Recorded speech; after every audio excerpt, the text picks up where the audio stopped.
Hello, members. Welcome and good evening.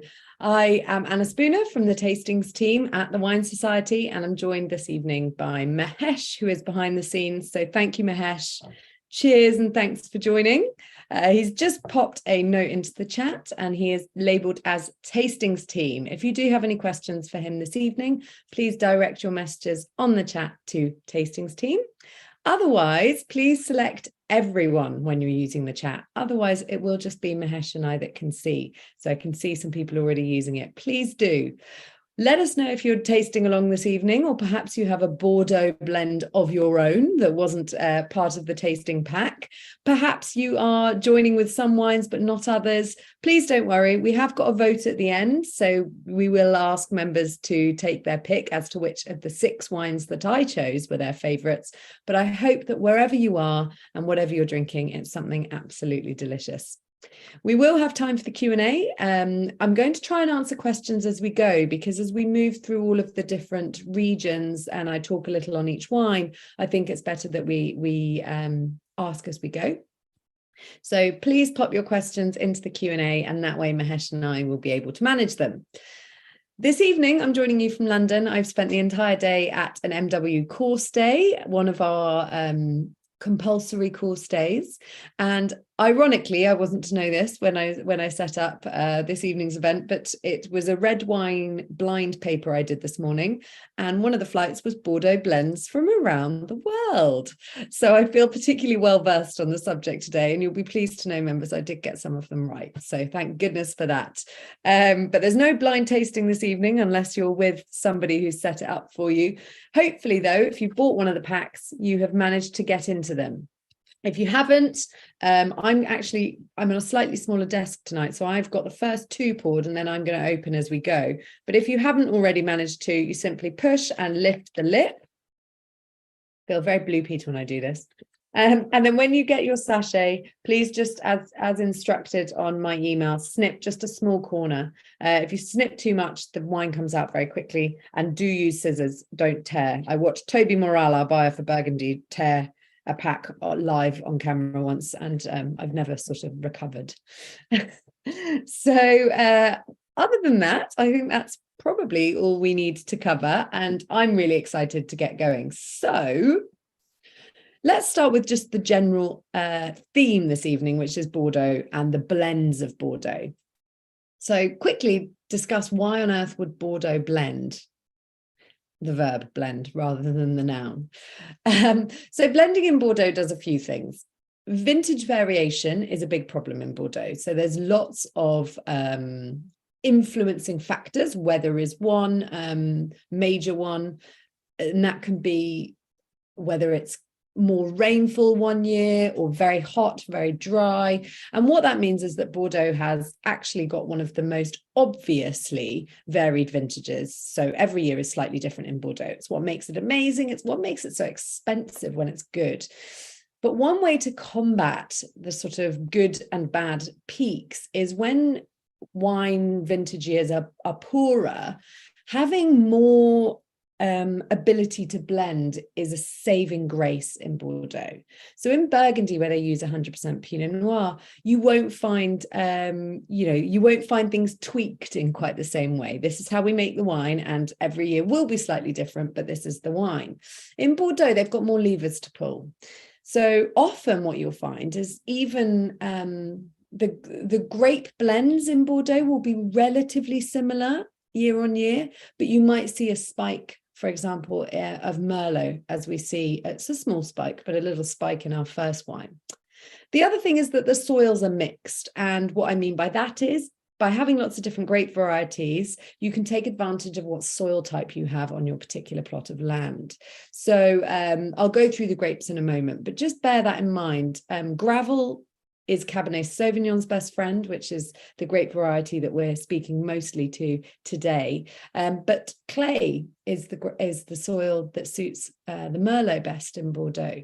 So if you have a patch of Merlot or an area that's got more, if you've got a patch of clay, you might want to plant more Merlot in it. And that's just common sense. And then last but not least, fundamentally, it adds complexity. So if you're able to blend, and they do this in the Rhone and they do this in other parts of the world as well, often blending will bring you extra components. So what is a Bordeaux blend? There are 6 grape varieties that can go technically into a Bordeaux red blend. We obviously this evening have most of our wines with a focus on Cabernet Sauvignon. And when you talk about Bordeaux blends, that's really what you mean. Cabernet Sauvignon based, sometimes Merlot based. But Cabernet Sauvignon provides the structure for the wines of Bordeaux. It's the most grown grape around the entire world, but in Bordeaux, it's really got its heartland. It can be quite grippy, high in tannins, high in acid. The fruits are usually black, but I have to say today I had 100% Cabernet from China, and there was lots of red plums and red cherries as opposed to black plums and black cherries. So it can move into the red spectrum, but you will often find the marker is more that Cabernet is the blacker fruits. It can also have things like herbaceous notes and floral notes, great sort of violet touches here and there, mineral as well. And then it can really take to winemaking. So there's all sorts of things that we'll go through, like oak and age, that bring extra complexity to Cabernet. Loves the gravel, like I said, and therefore is found on the left bank of Bordeaux. So the 2 wines we have today are left bank from Bordeaux. And I did do that on purpose because that is where Cabernet dominates. Merlot, I've already mentioned, but Merlot is the softening partner of Cabernet, or one of, should we say. Merlot, if anybody's studied grape varieties, is the middle. So Merlot is medium body, medium tannin, medium acid. And what it really does is it gives you this little hug. So the right bank of Bordeaux, very good for Merlot, but lots of other countries around the world create this beautiful soft Merlot. Now, often it's a really lovely wine that is not well appreciated, but less and less is made in single varieties. A lot more is made as this kind of double act with Cabernet, which is lovely. You then have Cabernet Franc. So Cabernet Franc is related, unsurprisingly, to those 2 grape varieties. It's actually the parent of Cabernet Sauvignon. And it's sort of chalky, finer tannins, juicy, herbaceous. It's often much more green and red fruited. Great little blending partner. Petit Verdot, you often hear producers call it the salt and pepper grape. There's actually a lovely little sort of, not anecdote, but something quite special happens with Petit Verdot in South Africa. So when we get to the South African wine, I'll probably try and remember to mention it again. But it's often this kind of like, when you ask a producer, what does the Petit Verdot bring? Often they won't give you a specific. They just say it enhances it. And it's got this kind of ethereal thing. Malbec. So we have got a Malbec dominant wine, and I did that on purpose. It's not an incorrect choice. Malbec was originally in southwest France and very heavily planted in Bordeaux. If you want to hear a bit more about that, I did do a session on Malbec earlier this week. Gosh, it feels like a lifetime ago. Tasted so many red wines since. But Malbec, much like Merlot, brings this softness and this cuddliness and friendliness to the Cabernet. And then last but not least, Carmenere. So you're probably more familiar with that variety in Chile, where it really shines. It gives this red, deep color. It's great for blending. Interestingly, none of the wines we have this evening have Carmenere in, or at least they don't declare that they do. There's a possibility that 1 or 2% could easily be in there. But it doesn't really thrive in Bordeaux anymore. Malbec and Carmenere are on the way out. And in fact, there's really not much of either of those planted there. Argentina and Chile are much better suited. We'll talk on that later because we've got Argentina right at the end, which is lovely. So let's get tasting. If you are tasting along this evening, we're starting with the Margaux. And it's not Chateau Margaux, pardon me. It's from the appellation of Margaux, which is actually very small. And I know that this makes it look completely mad. I've put all of the producers. It's really quite a small appellation in the grand scheme of Bordeaux. The main varieties that they produce, and I'll just show you where it is as well. So I apologize. It's this dark purple section just here on the map. The main variety is in Margaux, and this is a really classical style that we've got in our glass, Angoulet. Cabernet Sauvignon, Cabernet Franc, Petit Verdot, and Merlot. So the 4 key varieties, getting rid of the Carmenere and Merlot. And it is the classic gravel. It's actually got a lot more silt and sort of sandy layer of limestone silt within Margaux. So because of these varied soils, you actually get a little bit more perfume. And they make arguably the most sort of floral and violet styles. And it's a really lovely wine. If you're starting with a flight of Bordeaux ever, I would usually, there are obviously exceptions, but I would usually start with my Margaux first, because depending on age, you often do have this slightly more ethereal lightness of touch, kind of fresh is probably the wrong word, and certainly we've got a slightly aged wine here, so it won't necessarily be fresh, but it has got this lightness to it that is lovely. I mentioned that these are Bordeaux blends. I'm really focusing on this left bank, and the left bank is the gravel. We've got one from the Medoc, which is this upper part. Well, it's going to confuse language. There's sort of very traditional classical part where everyone thinks of left bank. But later on, in 2 wines' time, I'm going to talk about Pessac-Leognan, which is actually this dark green section at the top of the Grave and Sauternes area. And that's actually a really good place to get value. Without fail, these little coloured sections are going to be a bit more expensive. They're really well-regarded wines right here on the left bank of Bordeaux. Down in Grave, the lesser known area, not lesser quality necessarily, but lesser known and perhaps more fluctuating qualities, there are some real bargains to be found, or some real gems. But generally, stylistically, you would expect Medoc wines to have this certain Cabernet focused, pencil shavings, black currant, black cassis, and they've got quite a similarity to them. So let's have a taste, shall we? This is, as I mentioned, from Angoulet, and it is, sorry, what am I saying? Angoulet. Can't get my words out. It's owned by the Seychelles family, who were wine merchants in Bordeaux for 6 generations. They even actually have a share in the very, very famous Chateau Palmer. And they've owned, well, this has been their family home. I mean, look at it. It's been their family home since the 60s, even though the property dates back to the 12th century. They have 32 hectares of vineyards, which are all in the Margaux appellation. And this is the second wine. So this is their kind of, how do I describe it? I hate using this. The term second wine really bothers me. First of all, it confuses with first growth, second growth, etc. But this is a wine that once the best fruit has been chosen for your multi-100-pound wine, fruit that they still really think is of exceptional quality and want to put their name to, they will make another wine, an extra wine, a bonus wine. So I like to think of it more like that rather than second. The great thing about second wines, bonus wines, if you will, is that they're really good value, because you've got the same winemaker who makes the great wines will be overseeing or even making these other wines.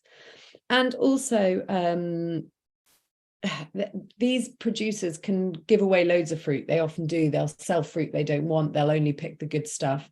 And therefore, this is still going to be very, very good quality. And because it's not the really intense, dense, hard, firmer tannins and the concentration of the top wine, the top tier wine, that usually has to go into barrel for longer. It can take much, much longer to come around to be ready for drinking. So this is a 2016, and for me is singing beautifully. I think in my drinking, this is absolutely perfect. We've just seen Tim Jones has got an Angoulet 2005. How delicious. Yeah, I mean, they will age, there's no doubt about it. We've got another 10 years on this, according to Tim, and if I guarantee if you speak to the Seychelles family, they will say another 10 on top of that.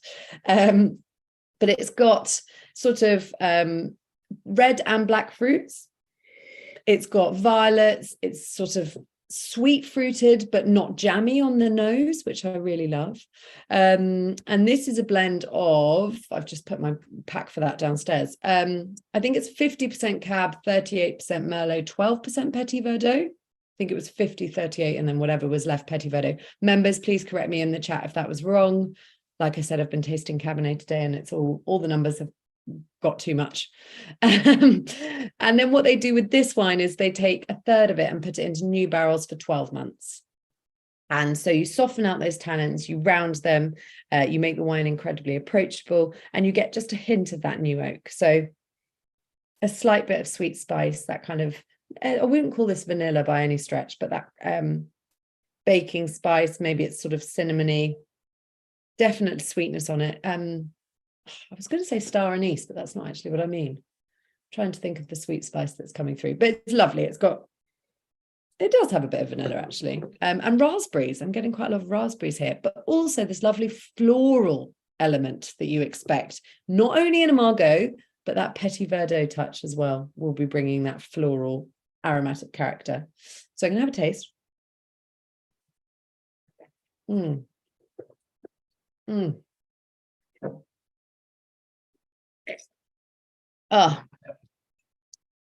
I won't lie. Margaux is my favorite appellation in Medoc, and it's it's absolutely beautiful, gorgeous.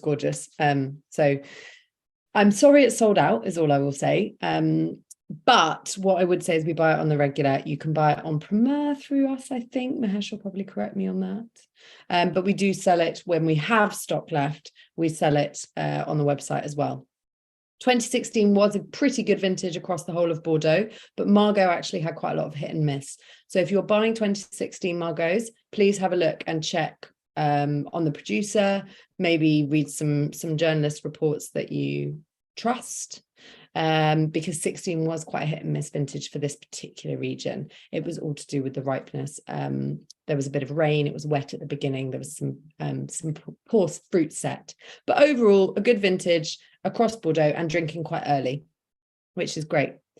Yes, the Bordeaux on Premier offer is coming soon, Mahesh has just said to me, May-ish. So there we go. You heard it here first, members. So I'm conscious of time because this is going to be one of those evenings. We've done our big Bordeaux introduction, which is great. But the reason I put the Gaia as our next wine is because I think that the Gaia, for me, has the elegance of touch of the Margaux. So if you are tasting both together, please compare. Always good to compare. And hopefully you'll see some similarities. And feel free to compare as I talk about these. So although Bordeaux blends are across the world, and we're going to cover lots of them, ironically, they're actually not particularly popular nor always the best quality in Australia compared to, that's unfair, I'll retract that. They're not as common in Australia in the traditional sense. So traditionally in Australia, you would blend Cabernet Sauvignon and Shiraz. But for me, that is like trying to compete. You know, it's two divas trying to sing a duet at the same time. There's too much going on. It's unnecessary. Shiraz is deep, rich, black and blue fruits, high tannins. So is Cabernet. So they're not really complementing each other. And, you know, kudos. I've tried a few good ones in my time, but it's not my bag. I don't think the world needs any more enormous wines. But there are 3 places in Australia that most say would do it well, and 3 notable places in Australia that do it well. So we've got Margaret River, and this is actually on the western part of Australia. And for anyone that did the Lewin event, you'll stand testament to the fact that the Cabernet is gorgeous from there. It's and today actually I had the Cullen Estate Margaret River, and it was clearly the best Cabernet blend of the entire tasting. So the wines here are stonking. Then we have Coonawarra and Clare Valley. Now Coonawarra is quite a classic style, but with more eucalyptus and herbaceous notes than any other region. But we have in our glasses a Clare Valley, and Clare Valley, oh, I don't know if you can see that. Yeah, Clare Valley is this little orange section here, which looks inland. And so far we've spoken about regions that are on the coast, which for Cabernet is a good thing. I heard a really great expression that was, if you're growing Cabernet and you can't go surfing, then something's gone wrong. I loved that. So true of lots of places, but this is relatively close to the coast. But one thing that the Clare Valley has that other regions don't necessarily have is that actually it's got really beautiful sunshine, but it's got incredible elevation. And that's what gives it this sort of acidity, this lift, perhaps some austerity, you could argue, but the acid is retained. There's nothing flabby about a Clare Valley Cabernet. To give you an idea of another great variety that's grown here, Riesling. And there's an MW question, can Riesling and Cabernet ever be grown in the same place successfully? And everybody always goes, yes, in Clare Valley. There are other parts as well, but Clare Valley does them both beautifully. Very, very different, but great expressions. It is gorgeous. So you can see the rolling hills here. This is already at elevation, which is nice, but there are lots of different aspects. You can also get lots of shaded parts, which is good. And this particular producer, I have to say, when I did the tasting order for this was the wine at that moment that I love all of these wines, but the moment I was sorting out the tasting order, this was the wine that stood out for me as perhaps something I haven't appreciated enough in my wine career thus far. It's 85% Cabernet, 15% Cabernet Franc. And Cabernet Franc, again, it's from a colder climate. Franc quite likes cold. Its home is in the Loire, so it likes the cooler climates. And this particular vineyard, the Gaia vineyard, Grosset is the producer. The vineyard is Gaia. Gaia is the highest spot in the whole of Clare Valley. So it's about 570 meters above sea level. Something, I think some bits are like 580 and some, anyway. And actually the Gaia vineyard as well is well established for Riesling, but here they have the Cabernet. And this producer, I should mention, incredible Rieslings as well. Hand-picked, they ferment in stainless steel, temperature controlled, and then they put, interestingly, French barriques, so very similar to our first wine, 40% new for 18 months, so actually longer. So, oh my gosh, for me, this is kind of what a Bordeaux blend from a country other than Bordeaux can sing about. It's the like high, fragrant, floral, ethereal. It's not jammy in any way, but it's very fruit forward. That oak is coming out as a lovely sweetness, but it's not jammy. Yeah, not overly extracted. I think the sage for me, the sage and the eucalypt, I actually personally don't get much eucalypt. If you're getting it, great. The sage for me is almost like, this is going to sound strange. So I know it's not a buttery wine, but it's got like a sort of softened sage. It's not dried in any way. It's sort of filling the room when you put sage in a pan before you cook mushrooms or something with some oil or butter. So I'm going to have a taste because I can't resist.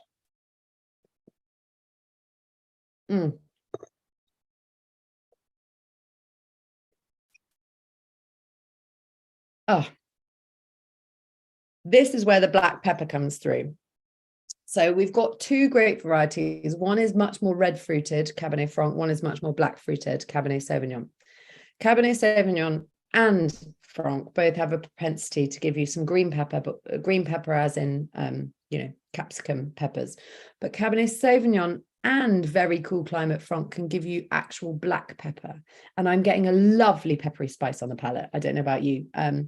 It's got this kind of, I don't know, freshness, how would I describe it? Lightness, but it's still really fruity and it's still fun. And it's just starting to go into that evolution stage. So it's just starting to get a tiny bit meaty, a tiny bit tertiary, but definitely light meats.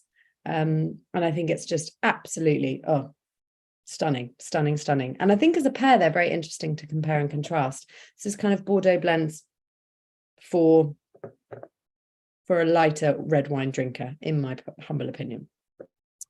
So we've covered off the two lights. I think it's now time to go to Pessac, which would be lovely for us all. Oh.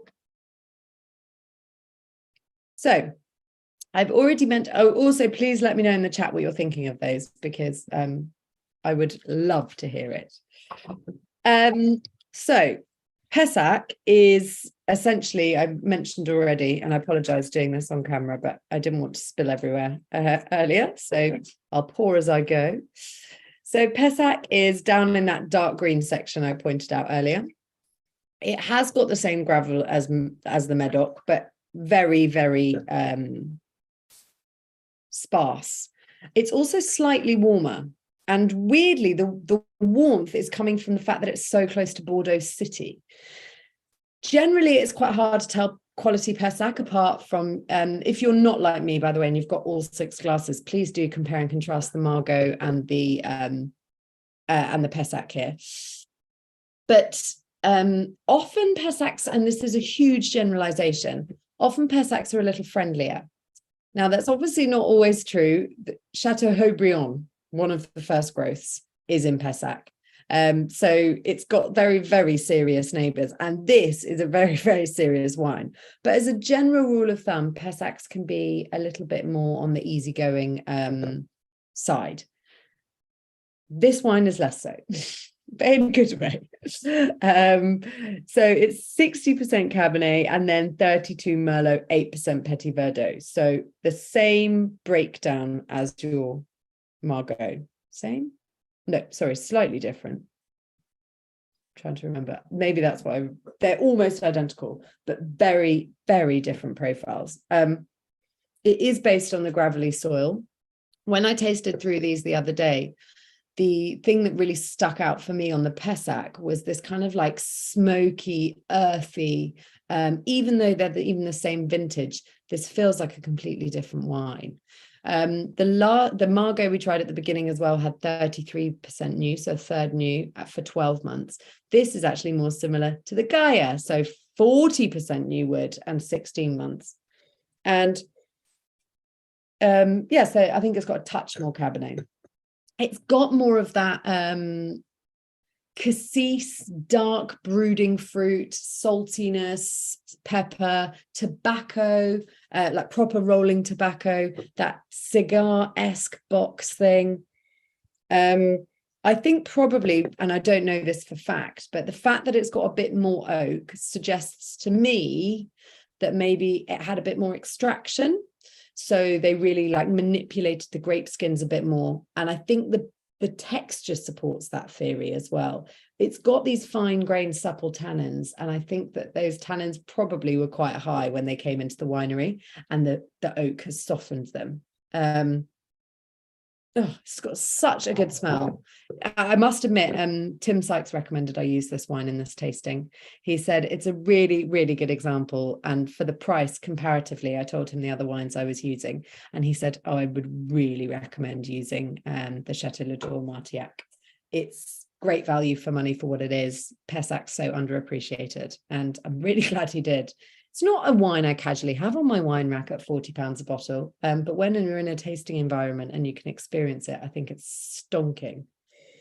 So I've only just poured mine and it's already incredibly expressive, but I am getting that more savoury note, far more than the Margaux. The Margaux had perfume of flowers. I'm not finding flowers in here. This is much more dense, earthy, meaty. I'm going to have a taste.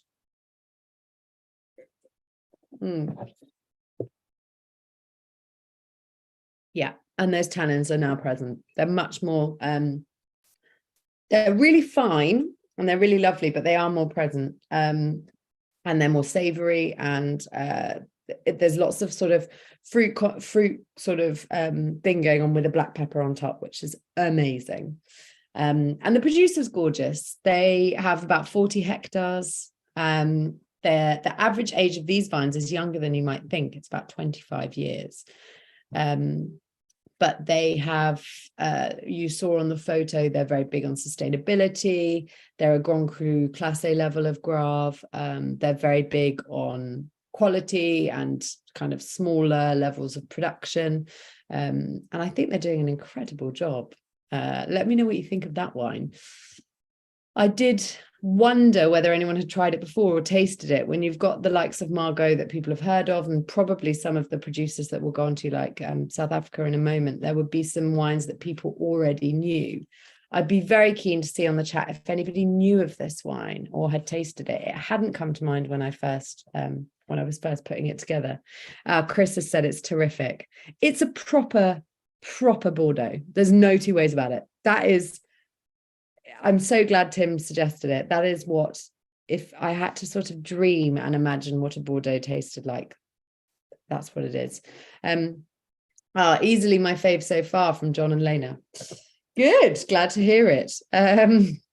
Never tasted before. It's fantastic. Oh, good. I'm really glad. And thank you, Tim Sykes, to be honest with you, and Mahesh for making sure we had stock, because Mahesh does the merchandising for Bordeaux. So thank you to you both. It's a real revelation for me. It's really, really polished, so good quality, not clunky, not messy, polished, but traditional style of wine, which I just think is absolutely gorgeous. I think Tim's actually phrased it beautifully on the tasting note. Yes, succulent. It's succulent, and a chateau that continues to make excellent value wine. If you haven't got lots of glasses, can I encourage you to at least save this one, to let it open up? If you have already let it open up, great.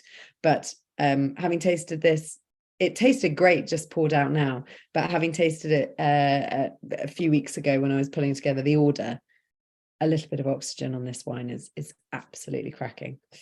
So yes, I hope that everyone did enjoy that as much as me.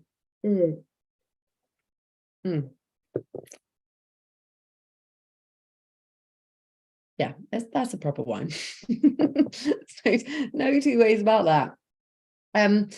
Just if you're finding the tannins a bit much, and I know some people will, and unfortunately the tannins get higher, although not as firm, I would say, from now on. So although the tannins are all about to be higher, they are going to be juicy and soft because of where they come from. But the main thing about a wine style like that, where you are grippy and tight and taut and linear and structured, is that food will help enormously. This is where your roast beef comes in, the classic claret and roast beef pairing, because a salty piece of roast beef would be divine with that wine. Likewise, I would honestly suggest like steak pies, things like that. Anything with a bit of a chew to it as well. So things like really dense dark mushroom dishes, duck with dark mushrooms, or just actually dark mushroom dishes. So if you had a really intense mushroom pate, that would be divine, and probably actually not a million. A forestier pate would not be a million miles off what you might expect a little picker to do. Beef Wellington, yeah, great idea, Adrian. Couldn't agree more. So anything with a bit of chew to it, with a bit of earthiness, a bit of savouriness, and that's going to help those tannins as well. But I mean, help only if you want them to be softened. Otherwise, the other thing you can do is pop it in a decanter. It will soften the wine out slightly, but quite frankly, having it in your glass and watching it develop is a lot more fun, in my opinion. So there we go. Oh, venison. Yeah, absolutely. There's actually a wine I think would be even better with venison in just a minute that we're about to have. The South African, I think, is Venison Dream. So on that point, let's go to South Africa, shall we? Let's. Whilst I'm pouring, I'll answer the question that's just popped up in the chat, which is what cheese with claret? Cheese with any Cabernet, in my opinion, should be a dark, hard cheese. And honestly, there is nothing better than a really good quality cheddar. The reason is similar to what I just explained. You want umami, you want salt to bring out a little bit of fruit, and you want proteins to bind with the tannin. And a good Parmesan, a good cheddar, a good Comté is too soft, probably. A hard aged Comté would be fine. But you really want to have those hard cheeses. And often they're not, often they're the cheese that people scrimp on at something like a cheddar. Don't. Buy an amazing cheddar and have it with an amazing wine and watch your life transform before your eyes. It's really fantastic. And David has just said a few bottles of Latour Martillac from 2004 and 5. I try them from time to time and they still seem to have plenty of life in them. Absolutely. When you're making a style like this, which is very extracted, very tense and dense, like I said, they will go for a really long time. So let's zoom down back over to the Southern Hemisphere again. I've got a bit of a soft spot for South African Bordeaux blends, if I'm honest. They have such a rich history, I cannot tell you. And if you ever get, Keith said, Delham has the most beautiful setting for lunch, high on the hill overlooking the town of Stellenbosch. It's true. But South Africa has this incredible history of Bordeaux blends, like I said. In fact, there's a quote from the 20s, and I'm going to misquote it, and it's going to be horrible, and I can't remember who said it, but it was, I'll find out, or if anybody's interested, you can Google it, but it's something like, in the Cape, this is in the 1920s, in the Cape, just like in the Medoc, Cabernet has found its home or something. They recognized that Cabernet Sauvignon was a grape that suited this area, this part of the world so well. And in fact, nowadays, it's actually about a fifth of the production of fifth of the vineyards, which actually doesn't count as a fifth of the production. And they often blend it. So you will find blends in South Africa, and blending is really, really important. Interestingly, they blend a lot with Cinsault, very traditionally, and Cinsault is the parent grape of Pinotage. They do blend with Pinotage, and if they blend with Pinotage, they often call it a Cape blend. So not always, but if you see a South African wine and it says Cape blend, usually that's Bordeaux grape varieties plus Pinotage.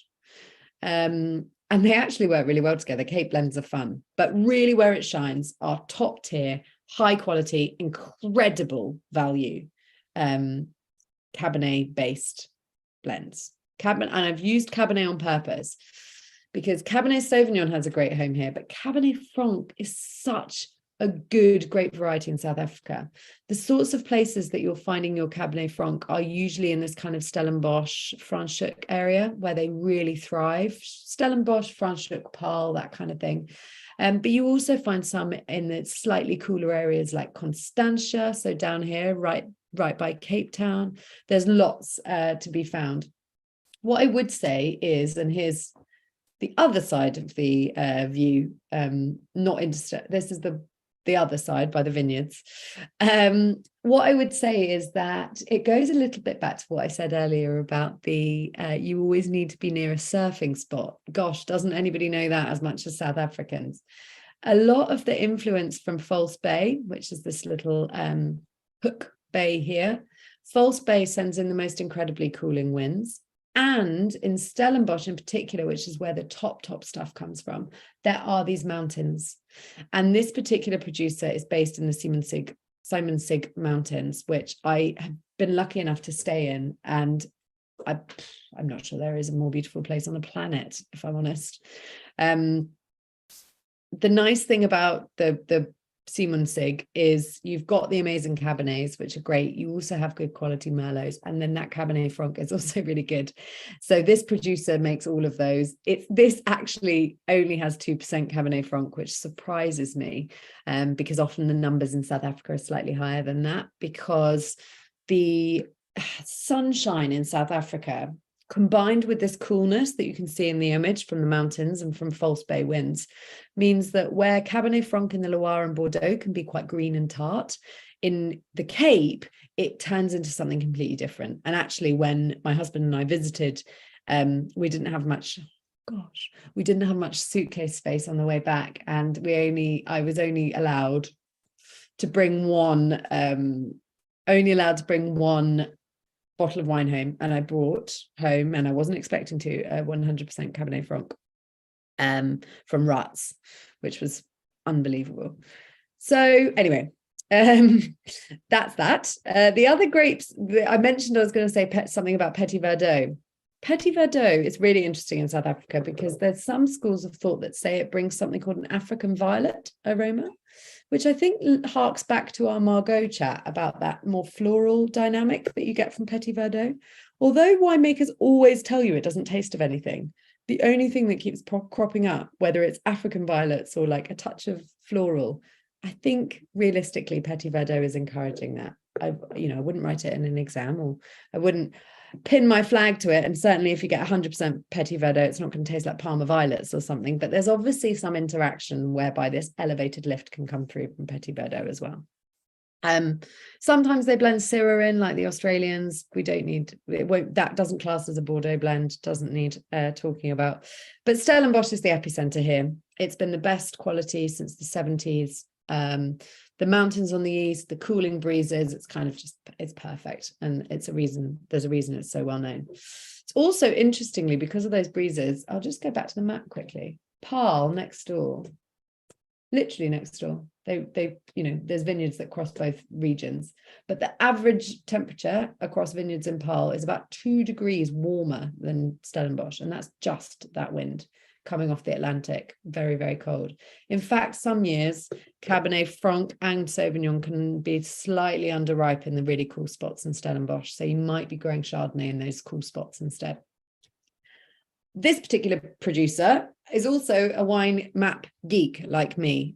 So this is a ward within Simonsberg is the ward, this mountainous region within Stellenbosch. But this is actually the Veracruz section that Delham have very intelligently made an aspect map for, which is just mind-blowing. But it shows you that, this is just literally a little bit of their vineyard. Well, they've got 2 major pockets of vineyards. And I think this is rather cool. If you go on their website, you can see all sorts of crazy stuff like this. But this is the exact vineyard, the Veracruz vineyard, where this wine comes from. So let's taste it. I shouldn't have let you know the price on this, because I think the price is stonking. One thing that's interesting is Simonsberg, depending on your accent, has a character that is, I've heard someone describe it as black tea leaf, and I think I get that on this. It's slightly herbaceous. It's also got something a touch smoky, and you'll often find that in South African wines. There might be a real light hint of smoke, but the fruit is so generous. Here you're tasting sunshine, smelling sunshine, I should say. There has generally in South Africa been a trend towards lower alcohol styles, but this is very much in the, I don't mean this in a bad way, but in the traditional way, 14 to 15% alcohol is very, very likely in Stellenbosch Cabernets.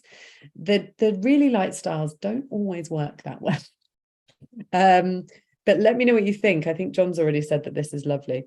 And someone else is drinking Buchenhutsklif, which is fabulous, fabulous wine from Franschhoek, just over the hill pass. It's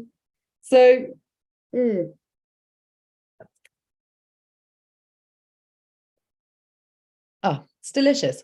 Peppers, way more fruit, I would say, than the other wines we've had so far. A real rich, unctuous, luscious fruit. Lead shavings. It's quite chalky tannins, but high. They are soft, but they're more chalky than the next 2 wines for sure. They aged them. They aged them in slightly bigger barrels, 300-litre barrels, and select really top quality barrels for about 1.5 years. So we are getting some of that sort of smoky, herbaceous character coming through from the barrels as well. Not sweet vanilla. And if anyone was expecting a kind of like fruit and sweet vanilla bomb, that's not what you're finding in high quality Stellenbosch wines. They really try and take things quite seriously. The way they describe themselves, and the reason I put this wine here in my tasting order, is they have the kind of structure and austerity of the Medoc wines or the Grave wines, like as we've just had, with an added plushness similar to the Napa Cabernets. So they're somewhere in the middle. And I was tempted to go Bordeaux, Napa, and then do this one afterwards. But it was too cruel because the Napa is just so big, it blows everything socks off. So I've done it this order on purpose. John and Lena have said, and apologies if I mispronounced that, struggling to get much of a distinctive taste on this one. Beginners maybe, but a bit too elusive. And then funnily enough, John's just written so much nicer than the Australian to my taste, more subtle. And that couldn't be more case in point. I think the subtlety here is what Stellenbosch is trying to do. They're not trying to whack you over the head. We're about to have wine number 5, which is going to whack you over the head. And arguably the Australian, being so sunny and slightly inland, was also different, but very, very expressive. Stellenbosch wines aren't always. They try and take themselves seriously. So I think you're both absolutely right. The Stellenbosch is not what we're about to have, a Napa, and it's not a Bordeaux either. It does sit somewhere in the middle, so it's kind of refined, restrained. They pull back a little bit, but they have the option to play with these much more ripe fruits than you get in Bordeaux. It's like an artist doing 2 different things with the same colored paints. The reality is that, yes, the paints are similar, but they're not the same. The fruit that goes into all of these different wines is so different, other than maybe the 2 Bordeaux. Those artists had similar paints and they created very different pictures, whereas everyone else has got completely different fruit. You know, they could probably easily have let that wine get to 16%, and they chose not to. They picked early. They didn't want that overly jammy fruit character. And that was a winemaker's choice to be that reserved. So some people's reserved is another person's boring, and I think that's a fair comment. So we've talked about Stellenbosch. There are other parts of South Africa are available, but as I said, it's really where the top stuff comes from. We're now going to talk about the Longmeadow Ranch. Yeah, sorry, I think I wrote on the stupidly wrote on the thing Longmeadow Range. It's Longmeadow Ranch. This is our only 100% Cabernet, and I say that with some semi-confidence because in America you are allowed, well, everywhere you're allowed to blend other grapes in, but in America they do have a bit of a what should I say? They have a bit of a how do I be polite about this? In America they aren't always truthful about the 100%. You don't legally have to be. In America, it actually only has to be 75% of the grape variety on the label. In Europe, it has to be 85%. But in Europe, we're so much more used to being like, yeah, whatever, something's in there, but we didn't log it. In America, sometimes, and I'm not saying this producer is, but sometimes in America, you can get a bit flexible with the truth. Prop up cheaper wines with even cheaper grapes. So anyway, let's go to Napa. There's no propping up of cheaper grapes here, I tell you.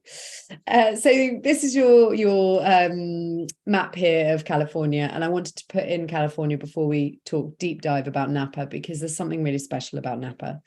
It's the place in the world where Cabernet is king other than Bordeaux. There is no other region that can compete on quality, certainly compete on price. They're expensive wines. And a completely different style, but a quality class all of its own, I would argue. You can be subjective about the quality. Some people love Napa, some people hate it, but you can objectively say the wines are often very good quality, and there's a lot of money that goes into producing them. It's less likely to be a Bordeaux blend in California, and I was irked as to whether I should include it at all, but there's no reason why you can't make 100% Cabernets in Margaux. They just don't. But you're less likely to get a blend. The reason is that there's basically a monoculture in Napa, because the wines are so good. And actually, there's an argument by lots of producers that's quite a dangerous place to be, that if it gets too hot with climate change, what on earth will Napa do? But Napa is, if you imagine another little bay, some more water, wonderful, more surf spots. But the water comes in, and effectively there are 2 things that happen. You get the cooling breezes, which is really important, but you also get fog. So Napa is a really unique region. It's the only region that we're discussing today that has fog. The Judgment of Paris was, I don't think I put a slide in the end for Judgment of Paris. No, I didn't. We'll talk Napa again instead. So here's that little cove I mentioned, San Pablo Bay, and essentially this cool air zips up in the same way it does further down south, but it zips up and it goes up the mountains and to what's called the Petaluma Gap. Some of you may already be familiar with, I'll talk Judgment of Paris quickly and then we'll taste the wine. But in the 70s, there was a Stephen Spurrier led a Bordeaux versus France tasting, and he argued Bordeaux Cabernet based wines against Napa Cabernet wines, and Napa won. It was actually a wine from Stag's Leap, the 73 vintage, that beat blind all of the Bordeaux's to a room full of European tasters, or majority European tasters. So it's got the provenance, let's say. Lots of California is too warm, and Napa on the San Pablo Bay and Petaluma Gap really is at its wits end. It's on a balance. There's quite a possibility that Napa will become too warm for Cabernet. There's also less consistent soils, so you can get a range of styles, but generally lots of black cherry, raspberry, blueberry, all the fruits that you could possibly want, and then this lashing of expensive oak. One thing that I think you can tell when it's a Cabernet from Napa isn't always that the oak is sweet or whatever, but it just smells expensive. So Longmeadow Ranch, they produce various wines, and they have two sites that they produce this wine on, and they blend them together. So one is a mountainside site and one is on the valley. So what that does is you get the sort of cool influence of the mountains, and then this warming influence of the valley. And they wanted to create, and I think you could see it here, this kind of Tuscan lifestyle when they bought this in the 80s. They do everything on site. They grow all their own food, absolutely everything. So it's a real haven, self-sufficient almost. But what they do in the winery is what we care about the most. 13.5%. We've just had 14.5%, and that was, the cooling influences of False Bay. We've now got 13.5%. It's actually generally much lower alcohol than a lot of other counterparts around the world. The kind of Rutherford portion gives slightly mineral, and then there's a lot of sweet spice. I spotted somebody say licorice a minute ago. Absolutely. And I get the red licorice, like strawberry licorice for sure. But I'm getting some more mineral, some more irony, bloody character as well. But generally it's quite fruit forward, quite sweet smelling. Something slightly herbal, perhaps. Something kind of fresh herbs, more than dried. And I'm going to have a taste now because I can't resist.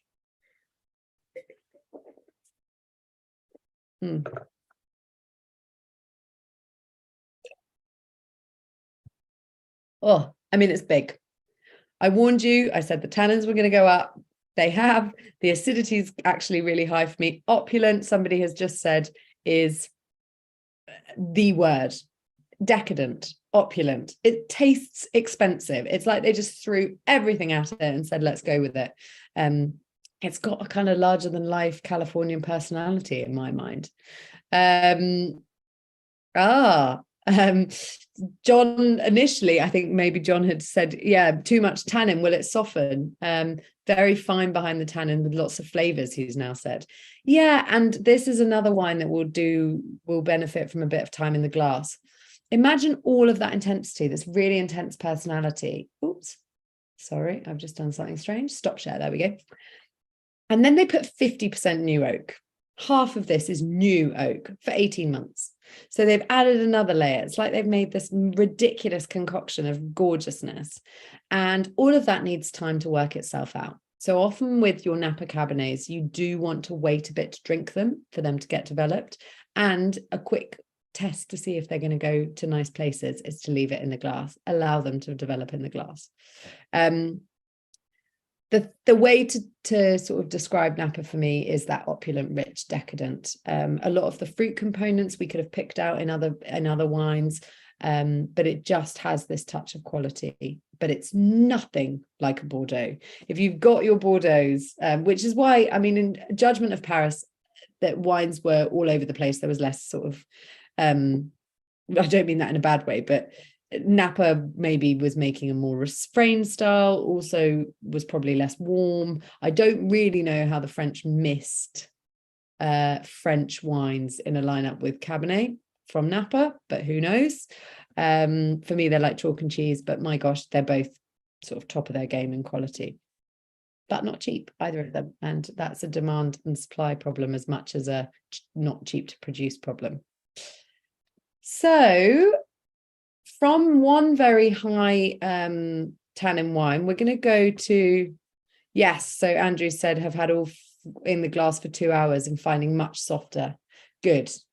And that's what a little bit of air will help soften those tannins out. No problemo. So our final wine is Argentina. And I really wanted to include this because Malbec is often forgotten that it actually originated in Bordeaux, or at least the west part of France, southwest France. And so Argentina has this kind of lovely twist on a Bordeaux blend. Most of it does come from Mendoza. And I won't go too heavily into detail because I spoke at length about Mendoza on Tuesday. But the interesting thing I would say that I really want to just pick out on is Malbec is more successful in Argentina than in France. In France, it can make some quite austere, chunky, maybe sometimes some quite rustic, tricky word to describe, but hopefully you get my picture, wines. In Malbec, it's actually much softer. And what's interesting about this particular blend is Malbec is basically doing the job of Merlot. So you've got 65% Malbec, and Malbec has naturally got a more polymerized tannin. So they're softer. They're still higher than Merlots most of the time, but they are softer. So you could cross out Malbec here and write Merlot, and you'd have a more normalized in our psyche Bordeaux blend, and you might actually not notice. But this is Malbec, and I think actually they've been very intelligent here. So it's made by Mendel, and that high level of Malbec with the kind of more structured, serious Cabernet is a really nice fit. It's got great juice, lots of fruit forward stuff. I'd probably say this is the fruitiest, juiciest wine of the lot, which is why I put it at the end, because sometimes after you have a wine like this, when you go back to something like your Margaux or even your Pessac or arguably the South African, they're going to taste more bitter. This is brimming with juices, fruity. And that it is a member favorite, this wine, and the Mendel wines in general are always member favorites, and quite right too. They haven't gone over the top. They're not OTT, but the natural fruit is amazing. And one of the reasons is where it's grown. So Mendoza is really high up, and this particular wine is a blend. Oh, I forgot. Here we go. I'll quickly show you on the map. So Lujan de Cuyo, which is this section just here, you can't quite see it, but if you imagine the sort of elephant-shaped head, it's one of the ears. And then of the longer strip running towards the Andes Mountains, that's the Uco Valley, and that's higher up. So this is actually a blend of Lujan de Cuyo and Altamira in the Uco Valley. So it gives a really nice balance of this kind of depth and juiciness and fruitiness, but also structure and sort of perfume as well from the Uco. So you get a bit of everything in this wine, but they are both around 1,000 meters. Uco Valley is slightly higher and slightly cooler because you start to get the Andes Mountains cold air influence. But generally, this is a high sun, therefore high UV, but cool climate. So it's quite an interesting place. This particular producer also actually does irrigation the traditional way. So there's not always enough snow melt water coming from those Andes there. So they basically store the water and then they flood the vineyards. And it's really good for keeping phylloxera away as well. They've got a strange version of phylloxera. So they've got a special technique, and it was very, very traditional, and they continue to do that, which is rather cool because their vineyards get less than 200 millimeters of water per year, which is just bananas. So yeah, I did see someone say sultanas. Absolutely. It's warm. Well, sorry, warm's the wrong word. It's sunny up here. The UV is high and those grapes are developing, but the coolness helps them retain the acidity. So when I tasted these wines a few weeks ago, I gave the flight to my mum and I didn't tell her what they were. And she lives in the Rhone. So she loves that kind of like dried fruit. This is a young wine as well, I should say that. Like it's 2019. She loves that kind of dried fruit thing that you can get with lovely older Rhone wines. Sultanas probably, I was thinking more like dried figs, not quite as far as prunes, but that kind of like dried fig character. And this was her favorite wine. And I thought, actually, do you know what? I'm not surprised. It does a lot of the things that an incredible Rhone blend would do as well. Dried fruits, almost like not caramel, that's the wrong word, but this lovely kind of juicy, slightly sweet and succulent thing. But then also with the herbs that go with it, probably some floral stuff from Petit Verdot. And it's aged in French oak. Again, Cabernet has a propensity for French oak, and you must age Cabernet. I haven't really said that enough. Cabernet needs some oxygen to make the tannins soften. Malbec, you can make quite light styles, but if you're making serious wine built for aging, it needs to go in oak. So let's try this. Oh, I'm getting more cedar the more I swirl it. If you haven't had your wine in glass, members, cedar, cedar, cedar. Now I've swirled it. Oh, yeah.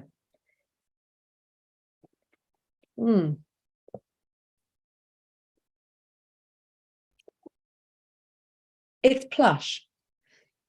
We went for plush, exuberant lusciousness in the Cabernet from Napa.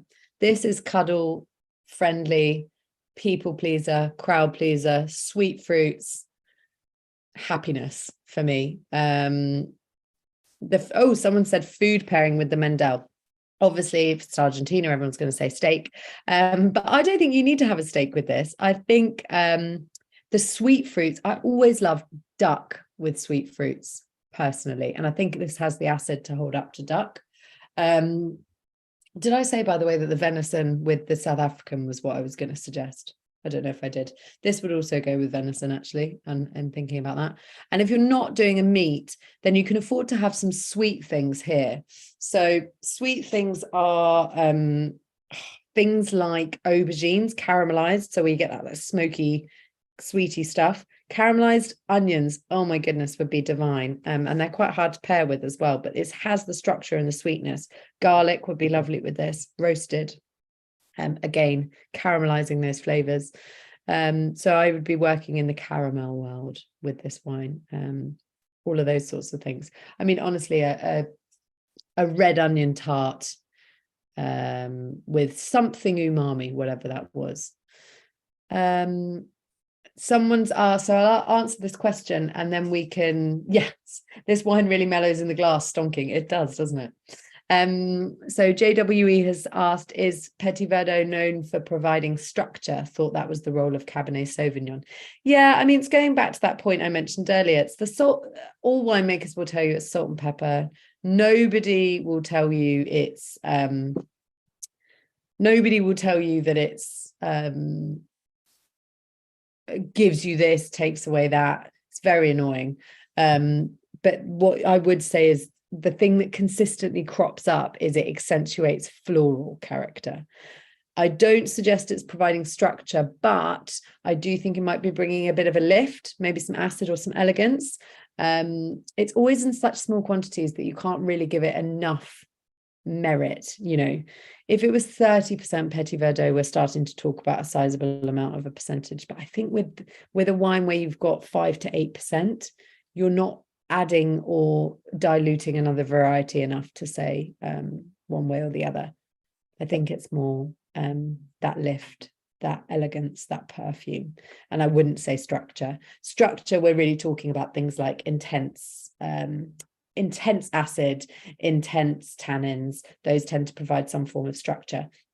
And I don't think this does. I've got very, very red wine lips after a day tasting red wine. I hope that you do too, members. Also, Mahesh is ready to launch the poll. So we've got the poll to go. I've put all the wines in here. I'm really enjoying seeing everybody's comments. Watkins has said, give me the Napa and then all the rest afterwards. I've got people saying 3 first, 1 first. A real mixed bag. Somebody saying almost the opposite to us. So yes, we've got number 1, your Margaux, your number 2, which is the Gaia Vineyard Clare Valley, Australia. Number 3, and by the way, you can click twice before you submit. I know there's some of you drinking in 2s, 3s, who knows, at home. So please do submit. I actually am allowed to submit today, so I'm going to submit mine, which is nice. Oh, I can't. Hosts and panelists can't vote. It teased me. It popped up, Mahesh. That was cruel. So we're getting the votes in. I'll wait until there we go. We've had quite a few participants now.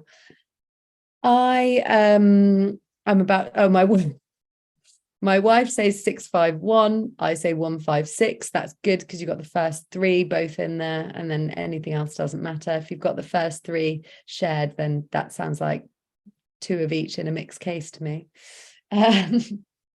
So I will launch, I'll end poll and display it now. So members, we had a really mixed bag. We had, so actually the Grosset got the lowest, which I would have voted for. So I'll just give that an extra point or two. I think it's a fabulous wine, but I do think it's a very unique wine, should we say. I love that the Angleday got some votes. Sadly, like I said, we don't have any more stock of this vintage, but do look for it in the future. It offers a really good value, Margaux. Le Tour Martillac Rouge, great. I'm really glad people have enjoyed that wine. It was new to me before the tasting. It hopefully won't remain a stranger in the future. I've just seen Emma voted 2. Thank you. Tom voted 2. Good.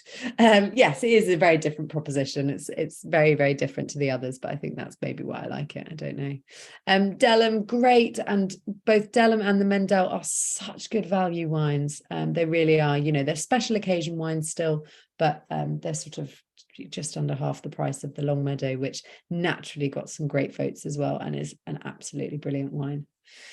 So great. Thank you all members so much. I'm really pleased that we've finally got round to this. It's been so long in the making. I've just had a question asking about the code coming out to buy. I will send the code first thing in, actually I'll send it this evening. Why not? I've got it ready to go and it's all set up. I just need to test it. Maybe I'll have to test it on the Gaia. I'll quickly test it and I will get it out to you this evening, members. If you haven't heard from me by tomorrow morning, please chase. I may have either gone into junk, and if I have, then that's an absolute outrage. But if not, then hopefully I had the right email address. But if you bought the pack, you will get a code. If you didn't taste along this evening, then I do still hope that you will maybe try one of the wines that we tasted. Perhaps you've had your interest piqued, which would be wonderful. But has been absolute pleasure, members. It's my final tasting pack event with the Wine Society and I went out with a bang, I think, on some pretty stonking wines. So have a lovely rest of the evening. I hope you've got a nice supper lined up to enjoy these with. And I hope to see you next week for either Hugh Johnson or my intro to Chile. Thank you all. Bye.